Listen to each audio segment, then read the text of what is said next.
To Be Like Jesus, written by Ellen G. White. There is a name I love to hear, I love to sing its worth. It sounds like music in my ears, the sweetest name on earth. Oh, how I love Jesus. Oh, how I love Jesus. Oh, how I love Jesus, because he first loved me. Communing with God, January 29th. Pray earnestly for Christian character. Until all of us come to the unity of the faith and of the knowledge of the Son of God, to maturity, to the measure of the full stature of Christ. Ephesians chapter 4, verse 13. We can never see our Lord in peace unless our souls are spotless. We must bear the perfect image of Christ. Every thought must be brought into subjection of the will of Christ, as expressed by the great apostle. We must come into the measure of the stature of fullness of Christ. We shall never attain to this condition without earnest effort. We must strive daily against outward evil and inward sin if we would reach the perfection of Christian character.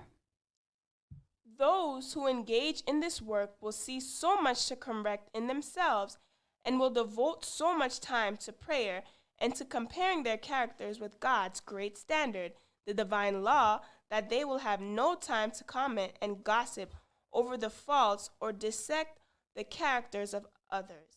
A sense of our own imperfections should lead us to humility and earnest solicitude, lest we fail of everlasting life. The words of inspiration should come home to every soul. Examine yourselves, whether ye be in the faith. Prove your own selves. Know ye not your own selves, how that Jesus Christ is in you, except ye be reprobates. If the professed people of God would divest themselves of their self-complacency and their false ideas of what constitutes a Christian, many of who now think they are in the path of heaven would find themselves in the way of perdition.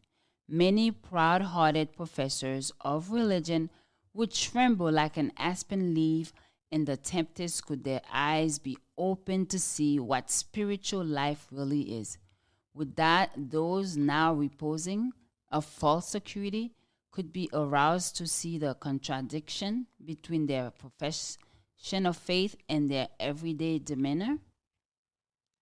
To be living Christians, we must have a vital connection with Christ. When the affections are sanctified, our obligations to God are made primary, everything else secondary.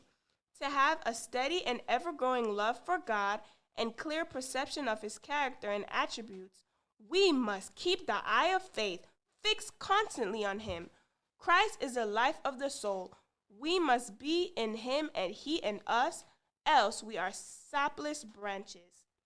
Oh, how I love Jesus. Oh, how I love Jesus. Oh, how I love Jesus, because he first loved me.